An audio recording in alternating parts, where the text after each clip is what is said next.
as far as that like one singular defining moment of like, I want to do this, I think for me, it was honestly more, I'm of that age, man, where when I was a youngster, everybody wanted to either be Mark, Tom, or Travis from Blink 182, or be in Sum 41, or be in Green Day. That's that generation where those bands, I hope those guys realize that they are responsible for an entire generation of kids wanting to be rock stars and wanting to make music and do music for real, right? So that actually, you know what? I think that is it. That's that moment of discovering those bands and some crazy relatability in their music, and then going one step further and not wanting to just be a listener, but actually coming together with buddies of mine and saying, let's make a band. Let's do what these guys are doing. Let's try and go for that.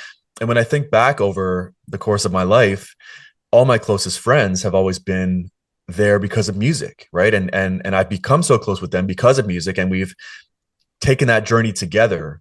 And, you know, two of my best buddies, Gary and Mike, were those two buddies that in Gary's basement growing up, we just got down there and we wanted to be Blink-182, and we got a drum set and we got a little recording thing, and Mike played bass and Gary played guitar, and we just kind of went for it. And that put me on the path for sure. That got me into starting with the pop punk thing, and then getting kind of starting to listen to more of my dad's records with some of the weirder Beatles stuff and some more kind of prog rock stuff, Zeppelin, all that, which led me into becoming just like head over heels obsessed with a band called the Mars Volta, getting into kind of my high school years. And that really was kind of the jet fuel, I think, that took it from, at that point, I was pretty good at playing Nirvana tunes and playing Blink tunes and Green Day tunes and stuff. But to discover a band that was happening then that sounded like these bands like Yes and Zeppelin and you know, again, the Sgt. Pepper's era Beatles and stuff, but in the modern day, completely blew my brain open. And I just went so deep into I was just so obsessed with that band for years, and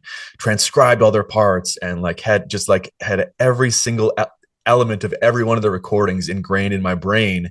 And that actually led me on the path to music school. Like, you know, here I am going deep as hell into this thing that I love and I'm passionate about. Why don't we continue the natural journey here and see if I can go to post-secondary?